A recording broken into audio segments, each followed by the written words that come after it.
அல்லேலூயா.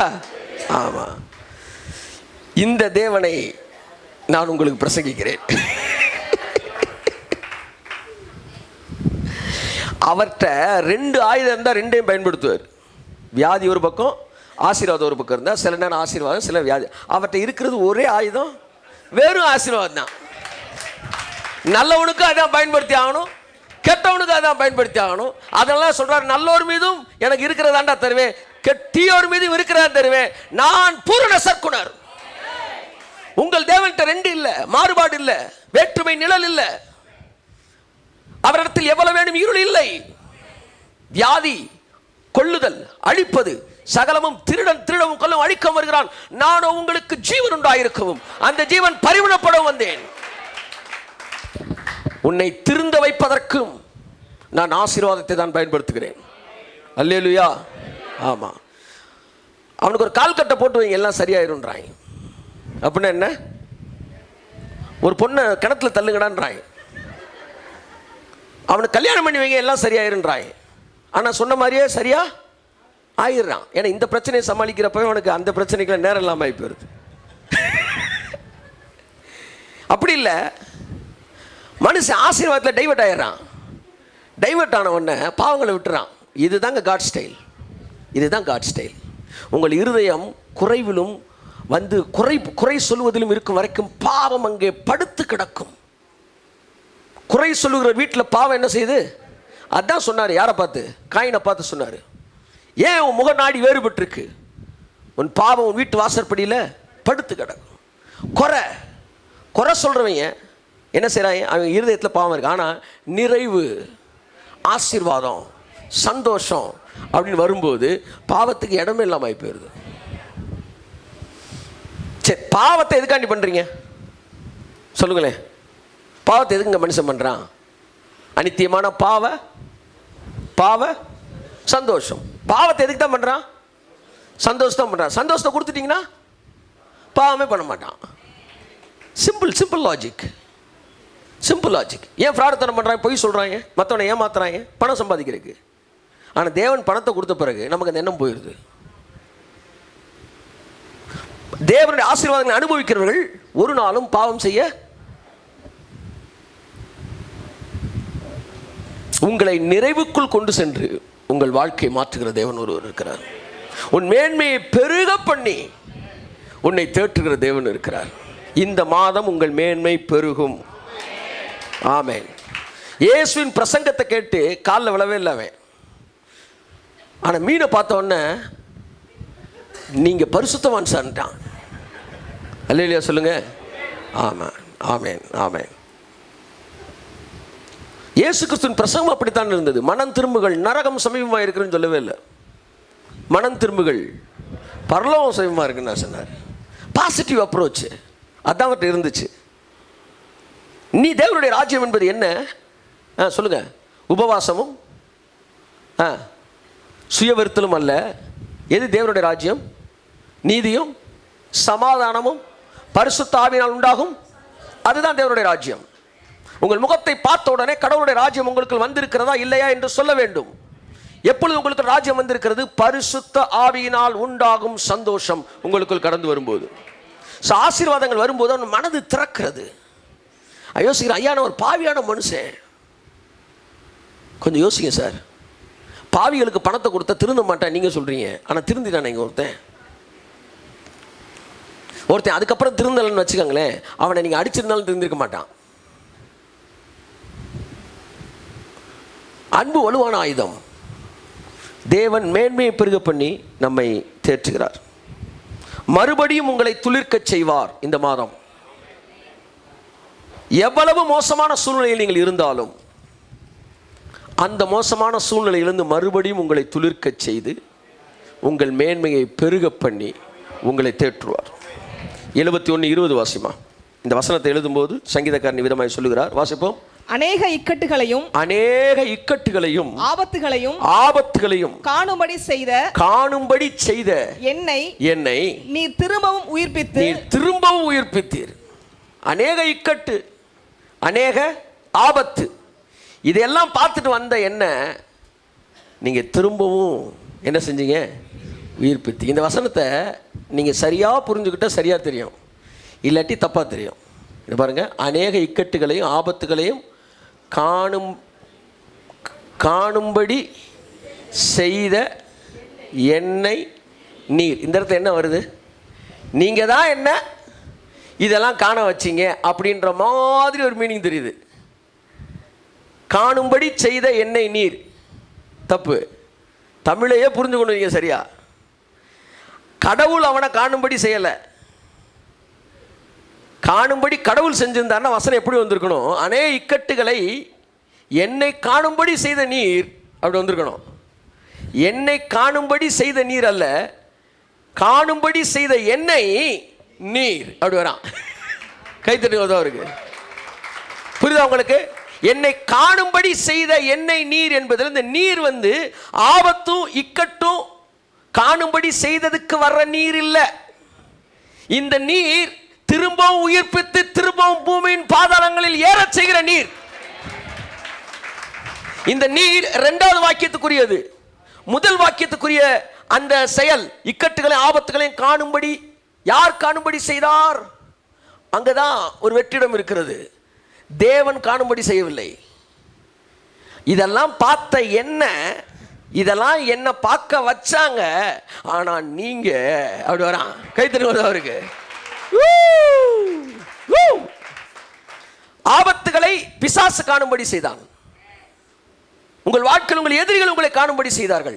அதையெல்லாம் காணும்படி செய்த உங்களை தேவன் என்ன செய்யறாரா? மறுபடியும் உயிர்ப்பிக்கிறார், மறுபடியும் ஏற பண்ணுகிறார், மறுபடியும் உயிர்ப்பித்து திரும்பவும் என்னை வாசிமா பூமியின் பாதாளங்களில் இருந்து ஏற பண்ணுவீர். ஹல்லேலூயா. பாதாளத்திலிருந்து மேலே கொண்டு வந்துருவாராம் சார் உங்களை. இந்த உலகத்தில் திரும்பி வராத தேசம்னு ஒரு உலகம் இருக்கு தெரியுமா? பாதாளத்துக்கு என்ன பேர் சொல்லுங்க? யோபு சொல்றான், திரும்பி வராத தேசம். அங்கே விசா வாங்கிட்டீங்கன்னா வெளியவே வர முடியாது, போனவன் ஒருத்தனும் வர முடியாது. ஆனால் இவர் பாதாளத்திலேருந்து ஏற வைப்பாராம். வாடா வாடா வாடா ஏற்றிடுவார். From any depth of sin, from any depth of disgrace, any depth of poverty, any depth of disease, sickness, எவ்வளவு வியாதியின் ஆழத்தில் நீங்கள் இருந்தாலும், எவ்வளவு ஒரு மோசமான தரித்திரத்தில் நீங்கள் இருந்தாலும், அங்கிருந்து உங்களை மேலே ஏற வைக்கிற தேவன் உங்கள் வாழ்க்கையை மாற்றுகிற தேவனாக இருக்கிறார். உங்கள் மேன்மையை பெருக பண்ணுவார். இனிமேல் எனக்கு வாழ்க்கையில் இனிமேல் நான் துளிர்க்க முடியாதுன்னு சொல்லாதீங்க. பாதாளத்தில் நீங்கள் இருந்தால் கூட அங்கேருந்து ஏறி வர வச்சுருவாராம். ஆத்துமாக்களுக்கு என்ன பேர் தெரியுமா? உங்களுக்கு என்ன பேருங்க? நான் உன்னை மனுஷரை பிடிக்கிறவர் ஆக்குவேன். மீன் பிடிக்கிறப்பா சொன்னார். ஆத்மாவுக்கு என்ன பைபிள் வந்து சொல்லுது சொல்லுங்க? ஆத்மா பிடிக்கிறத எது பிடிக்கிறதுக்கு ஈக்குவலாக சொல்லுது? மீன். பைபிள் ஃபுல்லாக நமக்கு என்ன தான் பேர் சொல்லப்படுது? மீன். அதனால தான் கடைசி நாள் நியாய தீர்ப்பை சொல்லும்போது நல்ல மீன், இந்த மீன்லாம் பிரிக்கிறப்ப சொல்லுது. ஏன் தேவன் ரட்சிக்கப்பட்டவனை மீனுன்னு சொல்றாரு சொல்லுங்க? எந்த ஒரு உயிரினமும் உயிர் போனதோட அவ்வளோதான், செத்துரும். ஆனால் மீன் மட்டும் முட்டை போட்டுருச்சுன்னா, அந்த குளத்தில் முட்டை போட்டப்ப அந்த குளத்தில் இருக்கிற தண்ணியெல்லாம் வத்திட்டாலும், அந்த குளமே காஞ்சிட்டாலும், இந்த மீன் செத்து எலும்பு கூட ஆயிட்டாலும், வெறும் மீன் முள்ளு தான் இருக்குமா. ஆனால் அது போட்ட முட்டை இருக்குல்ல, 10 வருஷம் கழிச்சு மழை பெஞ்சிச்சுன்னா அந்த மலையில் அந்த குஞ்சு பொரிச்சு வெளியே வந்துருமா.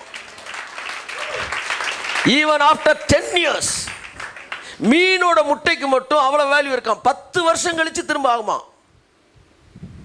அதனால அந்த காலத்தில் ஆதி கிறிஸ்தவர்கள், முதல் நூற்றாண்டு கிறிஸ்தவர்களுக்கு ஒரு பேர் இருந்துச்சு, மீன்கள்னு. அப்படின்னா என்ன அர்த்தம்னா, எங்களுக்கு அழிவே கிடையாதான்னு அர்த்தம். கையத்தட்டு.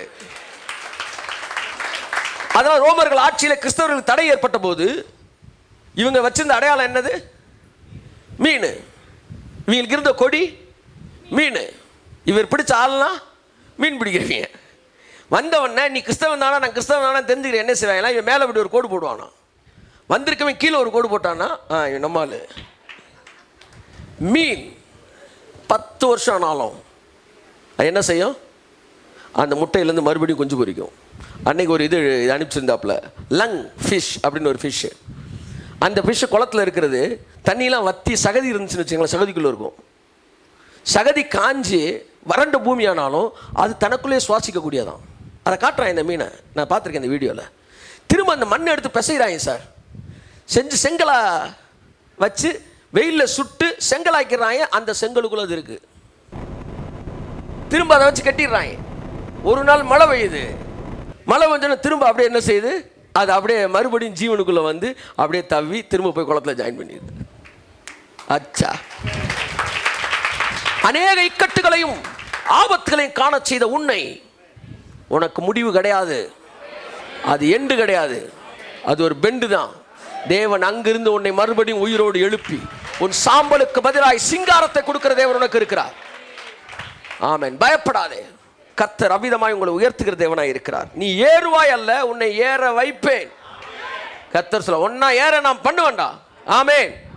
என் அன்புக்குரியவர்களே, எவரையும் மேன்மைப்படுத்தவும், அந்த எவரையும் இருக்கு மேட்ரு. 1:29-12 சொல்லி, எவரையும் மேன்மைப்படுத்தவும் எவரையும் பலப்படுத்தவும் உம்மாலே ஆகும். எல்லாம் சொல்லுங்களேன். உங்க அத்தனை பிரச்சனையும் பார்த்துட்டு, உங்க அத்தனை பலவீனங்களையும் பார்த்துட்டு, உங்க அத்தனை எதிர்மறையான சூழ்நிலையும் பார்த்துட்டு சொல்லுங்க, ஆண்டவரே, தகப்பனே, நீ எவரையும் மேன்மைப்படுத்தவும் எவரையும் பலப்படுத்தவும் உம்மாலே ஆகும். ஆமென், ஆமென். என் அன்புக்குரியவர்களே, நம்முடைய மேன்மை, அவரே நம்முடைய மேன்மையாக இருக்கிறார். அவரே நன்மை மேன்மைப்படுத்துகிறவராக இருக்கிறார். ஸோ இன்றைக்கு நான் சொல்லுவேன், இந்த மாதத்தின் முதல் நாள் வாக்குத்தத்தமாக சங்கீதம் 71:21, தேவன் உங்கள் மேன்மையை பெருக பண்ணி உங்களை தேற்றுகிறவர், மறுபடியும் உங்களை தேற்றுவார். ஆமேன் சொல்லுங்க. ஆமேன்.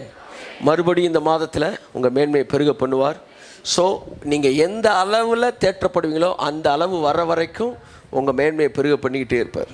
தைரியமாக போங்க. உங்கள் தேவன் ஆசீர்வாதங்களினாலே உங்களை செதுக்குகிற தேவன், ஆசீர்வாதங்களினாலே உங்களை மாற்றுகிற தேவன், ஆசீர்வாதத்தை கொண்டே உங்களை ஆறுதல் படுத்துகிற தேவன். கலங்காதிருங்கள், தேவனாய கர்த்தர் உங்களுக்கு ஆறுதல் செய்வார். கண்களை மூடி நாம் ஜெபிப்போம். ஹல்லேலூயா. ஓ ஹல்லேலூயா, ஹல்லேலூயா, ஹல்லேலூயா.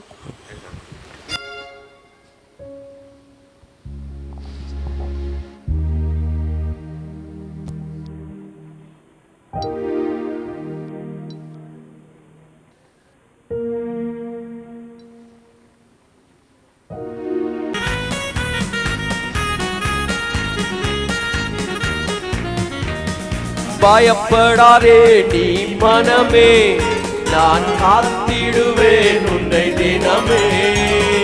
பயப்படாதே நீ மனமே, மனமே, நான் காத்திடுவேன் உன்னை தினமே.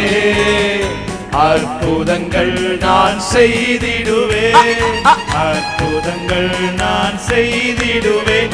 உன்னை அதிசயமாய் நான் நடத்திடுவேன், உன்னை அதிசயமாய் நான் நடத்திடுவேன். உன்னை விட்டு விலகுவதில்லை, உன்னை என்றும் கைவிடுவதில்லை. உன்னை விட்டு விலகுவதில்லை, ஒரு நாள் உன்னை விட்டு விலகாதே. உன்னை என்றும் மேன்மையை பெருக பண்ணுவார். திகையாதே, திகையாதே, கலங்காதே மனமே, நான் உன்னுடன் இருக்க பயமே.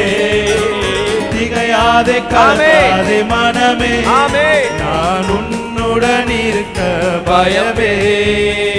கண்ணீர் யாவையும் துடைத்திடுவேன், கண்ணீர் யாவையும் துடைத்திடுவேன். கவலைகள் யாவையும் போக்கிடுவேன், கவலைகள் யாவையும் போக்கிடுவேன். உன்னை விட்டு விலகுவதில்லை, உன்னை என்றும் கைவிடுவதில்லை. ஆமென். அவர் என்னை விட்டு விலகுவதில்லை, அவர் என்னை என்றும் கைவிடுவதில்லை. அவர் என்னை விட்டு விலகுவதில்லை, என்னை என்றும் கைவிடுவதில்லை. ஆமென். நான் உன்னை காண்கின்ற தேவன், கண்மணி போல் உன்னை காப்பே. நான் உன்னை காண்கின்ற தேவன், கண்மணி போல் உன்னை காப்பே. உன்னை விட்டு விலகுவதில்லை, உன்னை என்றும் கைவிடுவதில்லை. உன்னை விட்டு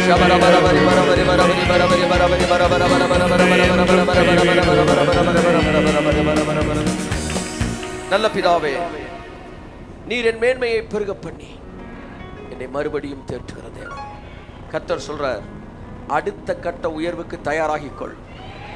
எஸ் எஸ், இந்த மாதம் உன்னை அடுத்த கட்ட உயர்வுக்குள் கர்த்தர் அழைத்து செல்ல போகிறார்.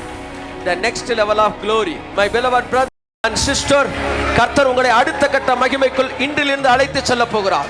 You are entering into the next level of glory, next level of experience, next level of miracles, next level of prosperity, next level of wisdom. Oh, oh, oh, oh, oh, oh, oh.